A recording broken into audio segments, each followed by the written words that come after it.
함께 기도하겠습니다. 사랑의 아버지 하나님, 오늘도 우리에게 소망이 되어주심을 감사합니다. 주님 없이는 한순간도 한 걸음도 살아갈 수 없는 우리들이기에 이 시간도 더욱 소망을 품고 주님 앞에 한마음으로 엎드려 나아갑니다. 주님의 말씀이 우리에게 힘과 능력과 구원이 되게 하시고, 주님의 말씀이 우리를 가르쳐 지도하시며, 주님의 말씀이 우리로 하여금 참된 소망을 가지고 이 하루 살아갈 수 있도록 이 시간 우리에게 성령으로 역사하시고 말씀하시고 함께하여 주시옵소서. 감사를 드리며 우리 구주 예수 그리스도의 이름으로 기도합니다. 아멘. 오늘 우리에게 주시는 하나님 말씀은 창세기 45장 16절부터 20절까지 말씀입니다. 창세기 45장 16절부터 20절까지 말씀입니다.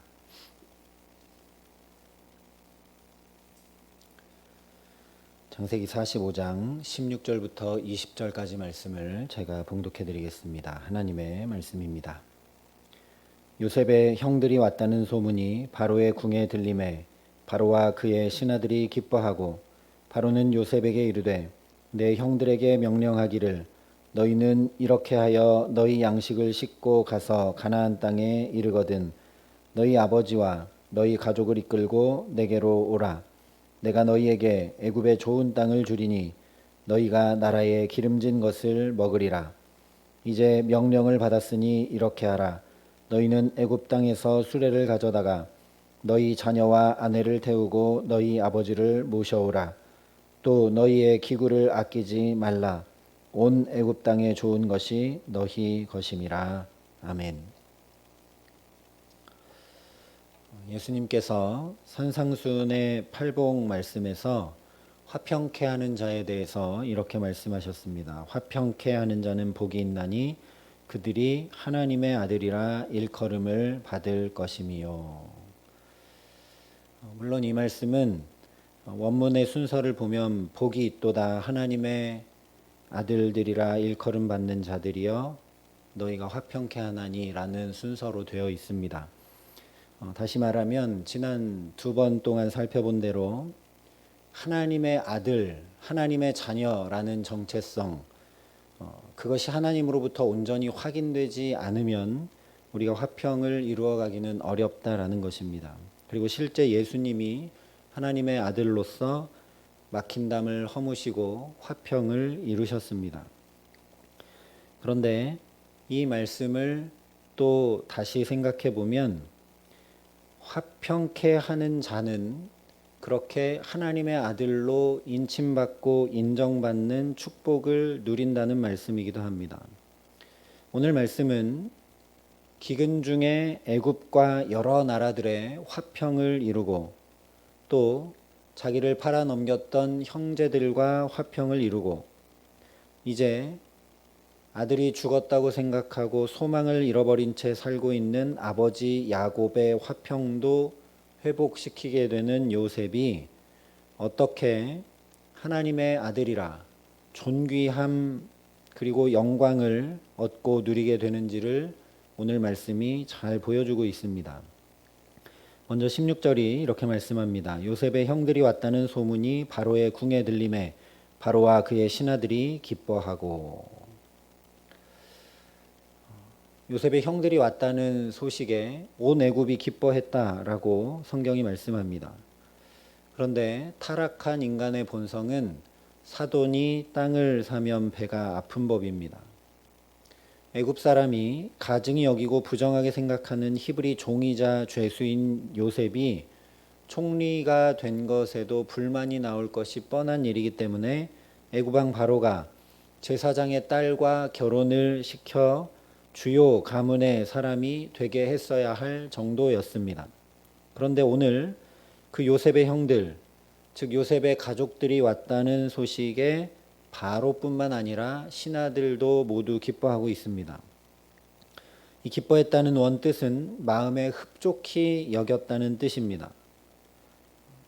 모든 신하까지 이렇게 마음에 흡족히 여긴 진정으로 기뻐하는 것은 하나님이 그들의 마음을 주관하지 않고는 불가능한 일입니다.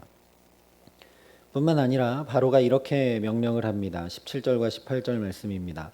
바로는 요셉에게 이르되 내 형들에게 명령하기를 너희는 이렇게 하여 너희 양식을 싣고 가서 가나안 땅에 이르거든 너희 아버지와 너희 가족을 이끌고 내게로 오라. 내가 너희에게 애굽의 좋은 땅을 주리니 너희가 나라의 기름진 것을 먹으리라. 바로가 온 가족을 이끌고 애굽으로 오라고 이야기합니다. 요셉이 먼저 요청했거나 간청한 것이 아닙니다. 바로가 먼저 이야기합니다. 또한 애굽에 좋은 땅을 주겠다고도 약속을 합니다. 뿐만 아니라 나라의 기름진 것을 먹게 하겠다라고 약속을 합니다. 그저 요셉의 가족들이 오면 좋은 땅에서 일을 해서 먹고 살게 하는 것이 아니라 나라의 좋은 것, 즉 나라의 녹을 먹게 하겠다는 이야기입니다. 더 나아가 19절과 20절에 이렇게 이야기합니다. 19절에 이렇게 말씀합니다. 이제 명령을 받았으니 이렇게 하라. 너희는 애굽 땅에서 수레를 가져다가 너희 자녀와 아내를 태우고 너희 아버지를 모셔오라. 애굽에서도 수레는 아무나 타는 것이 아닙니다. 군대와 지휘관과 귀족들과 왕이 타는 것이 수레였습니다.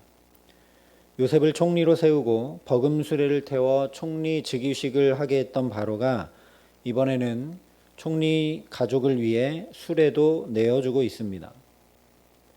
헤브론부터 애굽까지 약 400km 되는 길을 편히 갔다 올 수 있도록 수레까지 내어주며 배려하고 있는 것입니다. 이뿐만이 아닙니다. 계속해서 20절에 이렇게 말씀을 합니다. 또 너희의 기구를 아끼지 말라. 온 애굽 땅에 좋은 것이 너희 것임이라. 이 말은 헤브론에서 쓰고 있는 너희의 기구, 모든 가구와 집기를 아끼지 말고 버려두고 오라. 가지고 올 필요 없다라는 이야기입니다. 사용하던 모든 물건 그대로 놓고 너희는 몸만 오면 여기 애굽에서 모든 것을 다 준비하고 공급하겠다라는 이야기입니다. 애굽 땅에 좋은 것이 다 너희 것이니 염려하지 말라라는 이야기입니다. 하나님께서 얼마나 요셉이 존귀히 여김받도록 하고 계신지 보라는 것입니다. 겉으로는 요셉이 뛰어난 지혜를 가지고 꿈을 풀이하고 기근을 잘 해결해 나가고 있기 때문인 것으로 보입니다. 그러나 다시 생각해 보면 중요한 국가 문제를 해결했다고 아무에게나 이렇게 대하지는 못합니다. 그리고 어쩌면 기근이라는 문제는 애굽의 총리라는 직책으로 당연히 해결해야 되는 책무입니다. 그러니 오늘 모든 신하들이 기뻐하고 바로가 이렇게 세밀히 살피고 챙기고 배려하는 것은 다 하나님께서 그렇게 하고 계신 것이라는 말씀입니다. 자신에게 꿈을 주신 하나님의 뜻을 이루기 위해 보디발의 아내에게도 형들에게도 원수를 갚은 것이 아니라 화평을 구한 요셉을 하나님께서 얼마나 높이시고 존귀케 하시고 영광을 얻게 하시는지 보라는 것입니다. 또한 그의 삶에 평강을 더하시는 것을 보라는 것입니다. 오늘 우리가 이것을 주목해야 합니다. 히브리서에 이렇게 말씀했습니다. 모든 사람과 더불어 화평함과 거룩함을 따르라. 이것이 없이는 아무도 주를 보지 못하리라. 참 힘겨운 말씀이고 두려운 말씀이기는 합니다. 모든 사람과 더불어 화평함과 거룩함을 따르지 않으면 아무도 주를 보지 못한다 말씀합니다. 그런데 이 말씀이 마태복음의 말씀과 그대로 연결이 됩니다. 하나님의 자녀가 아니고서야 어떻게 주를 뵙겠습니까?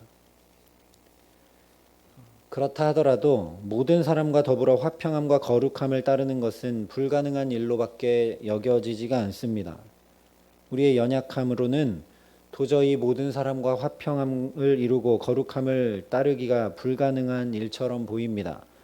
그러나 오늘 요셉은 모든 사람과 더불어 화평함을 이루고 거룩함을 따르고 있습니다. 이것이 어떻게 가능한가? 로마서 5장에 이렇게 말씀했습니다. 그러므로 우리가 믿음으로 의롭다 하심을 받았으니 우리 주 예수 그리스도로 말미암아 하나님과 화평을 누리자. 바로 이것입니다. 요셉은 그 고난의 풀무불을 지나면서도 하나님과 화평을 누렸습니다.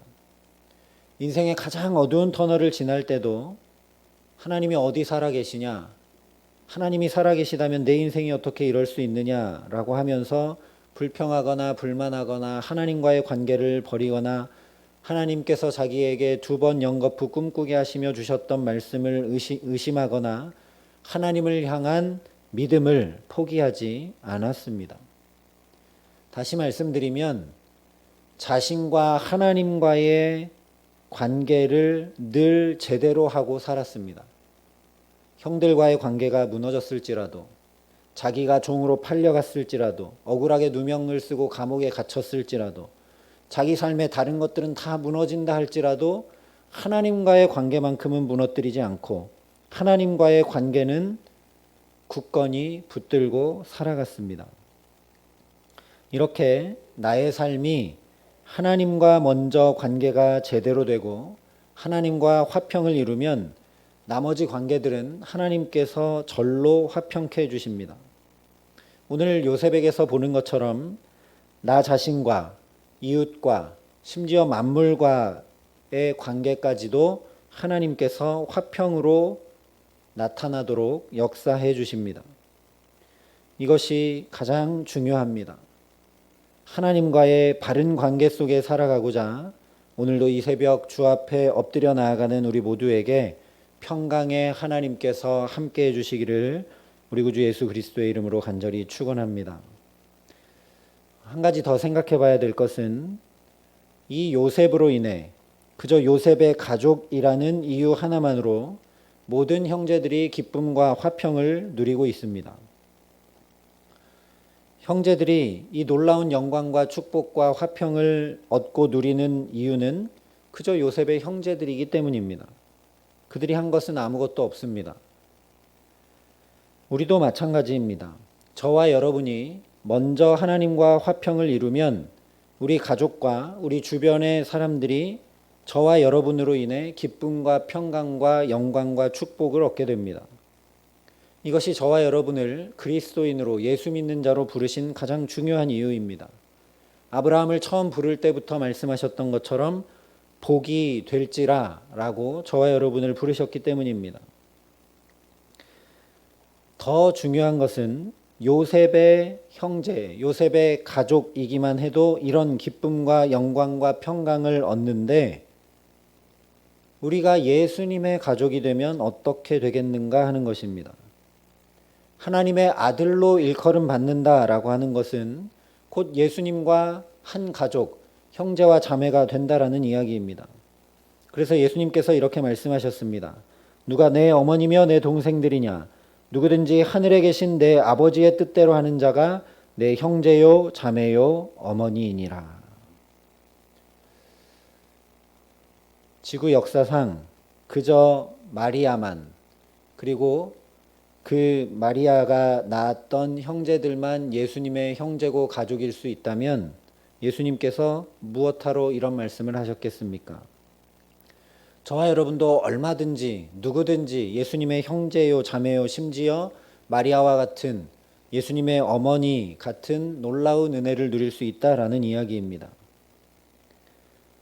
요셉도 그의 형들이 거의 명목상 가족이었지 결코 친밀한 가족이 아니었습니다. 37장에 이야기했던 대로 편안하게 말할 수 없는 관계, 다시 말하면 거의 남과 같은 존재였습니다. 남이 아니라 원수였죠. 그래서 지난 22년을 달리 보자면 거의 남과 같았던 요셉과 형제들이 친밀한 가족이 되어가는 시간이었다라는 겁니다. 그래서 요셉과 정말 이제 형제가 되고 서로 껴안고 입 맞추고 울고 그렇게 되자 이 형제들이 요셉으로 인해서 놀라운 영광과 기쁨과 축복과 평강을 얻게 됩니다. 우리도 마찬가지라는 겁니다. 거의 하나님과 죄로 인해 원수된 우리가 주님의 가족이 점점점 되어가는 시간이 바로 우리가 살아가는 하루하루입니다. 마치 지난 22년 동안 요셉과 형제들이 그런 날들을 살았던 것처럼 저와 여러분이 하나님과 관계를 회복하고 예수님의 가족이 되어가는 시간을 지금 살아가고 있다라는 말씀입니다. 그러니 오늘도 저와 여러분이 하나님이 밝히 보여주신 하나님의 뜻, 하나님의 말씀대로 살아가게 하시기를 간절히 소망합니다. 그래서 오늘 이 요셉의 화해하는 장면과 요셉이 영광을 얻는 장면이 기록된 창세기 45장이 매우 중요하고 성경에서 요셉이 그래서 예수님의 예표로 기록이 되고 있는 것입니다. 우리는 보통 요셉이 예수님의 예표인 것은 요셉이 은 20에 팔렸던 것처럼 예수님이 은 30에 팔렸기 때문이라는 이야기를 많이 합니다. 그러나 그거보다 훨씬 더 중요한 것은 바로 이 45장 때문입니다. 요셉이 화평을 이루는 자로 살았기 때문입니다. 예수님이 화평을 이루시려고 우리 가운데 오신 분입니다. 하나님과 우리 사이에 막힌 모든 담을 허무시고 화평을 이루셨습니다. 그러면서 우리를 부르셨습니다.